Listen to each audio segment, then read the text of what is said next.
ચિંતન શિબિર અને મંથનનું કાર્યક્રમ છે એના આ કાર્યક્રમમાં ઉપસ્થિત રાવલજી, ભરતજી, મહેતાજી, જાનીજી, દરજીજી, ભલાળાજી અને તમામ મંચસ્થ મહાનુભાવો અને આ બધા શિક્ષકો જેના કારણે શિક્ષણ જગત તમામ જે ભાવિ ભારત નિર્માણ થઈ રહ્યું છે એવા તમામ શિલ્પીકારો.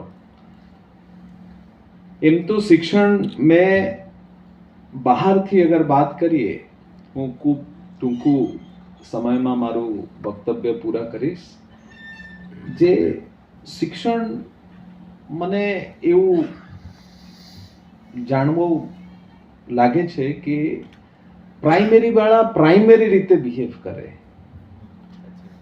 માધ્યમિક અને ઉચ્ચતર માધ્યમિક વાળા એ રીતે બિહેવ કરે, કોલેજ વાળા એ રીતે બિહેવ કરે અને યુનિવર્સિટી વાળા અલગ રીતે બિહેવ કરે. એટલે હું શું વાત કરું છું આપ લોકો સમજી શકો છો. શિક્ષણ જે છે એ સમાજનો એક ખૂબ મહત્વનો હિસ્સો છે. હમણાં જ વાત થતી હતી કે શિક્ષણ કે રીતે પાયાનો વિષય છે. અત્યારે જે પ્રમાણે વિશ્વ ચાલી રહ્યું છે અને થઈ રહ્યું છે એમાં તમારા જે સિલેબસ છે, તમે જે બાળકોને ભણાવો છો એનું કેટલું ખરેખર એનું જરૂરિયાતો છે, સમાજ જીવનમાં જરૂરિયાતો છે, એમના પોતાના જીવનમાં જરૂરિયાત છે, એમને પગભર થવાનું કેટલું જરૂરિયાત છે, એમને પોતાના રિસર્ચ અને ઇનોવેશન સંતોષવાનું કેટલું જરૂરિયાત છે, એ કયા વિષયમાં છે અને એનું પ્રાયોરિટી આપીએ છીએ કે નહીં.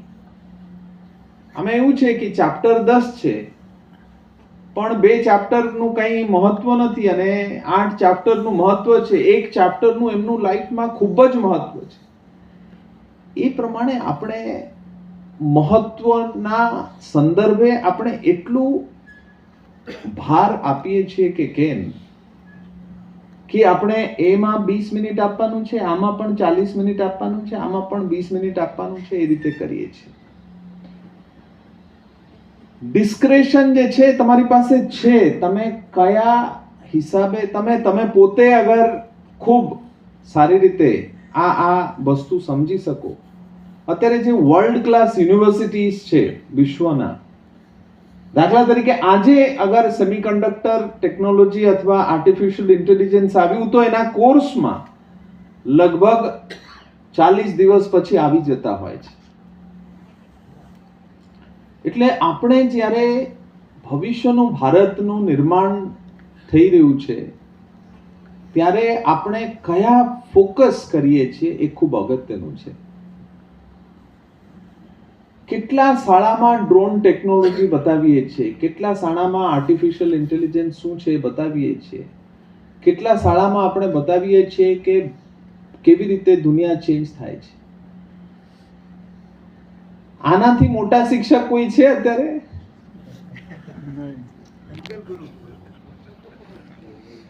પણ એ શિક્ષક નથી.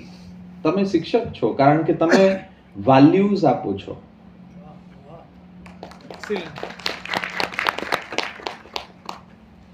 એ શિક્ષક નથી. તમે શિક્ષક એટલા માટે છો કારણ કે બધી શિક્ષણના 2 બાજુ હોય છે. એક સારું પાસું, એક ખરાબ પાસું. સારા પાસુમાં લેવા માટે શિક્ષક બતાડે છે, આ બતાડતા નથી. ત્રીજી વસ્તુ કે શિક્ષક જે છે એ બાળકને કમ્પ્લીટ એન્ડ ટુ એન્ડ બતાવે છે. આ તો અડધું ખાવો ખચરું થોડુંક કંઈ મળે છે, પણ અંત એન્ડ ટુ એન્ડ એમાં એક શિક્ષક બતાવી શકે છે. પડકારો શિક્ષણ માટે ખૂબ વધારે છે. આપણે બધા સાઇલોસમાં છીએ. દાખલા તરીકે વાત થઈ કેમિકલ ટેકનોલોજીમાં રહી ગયા છે જીવનભર. એમનું પોતાના જીવનને નષ્ટ કરી નાખ્યા છે. એ બાળકોના જીવનને તો કર્યા જ, પણ પોતાના જીવનને પણ કરી નાખ્યા.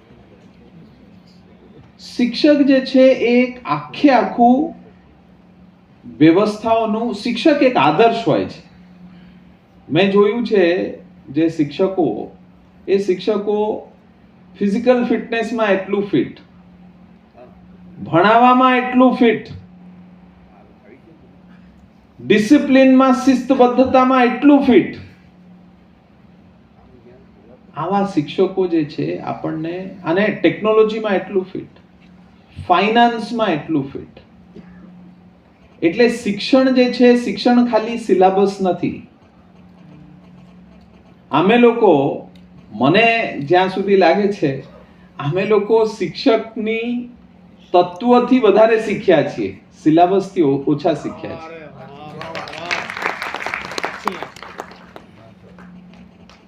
મેં પોતે ક્યારે બહુ સિલેબસમાં ક્યારે ફોકસ નથી કર્યું. ભણવામાં મેં પોતે ક્યારે સિલેબસમાં બહુ ઓછું ફોકસ કર્યું છે. મેં જીવનની જરૂરિયાત મુજબ જ ફોકસ કર્યું છે. એટલે ખૂબ જરૂરી એ છે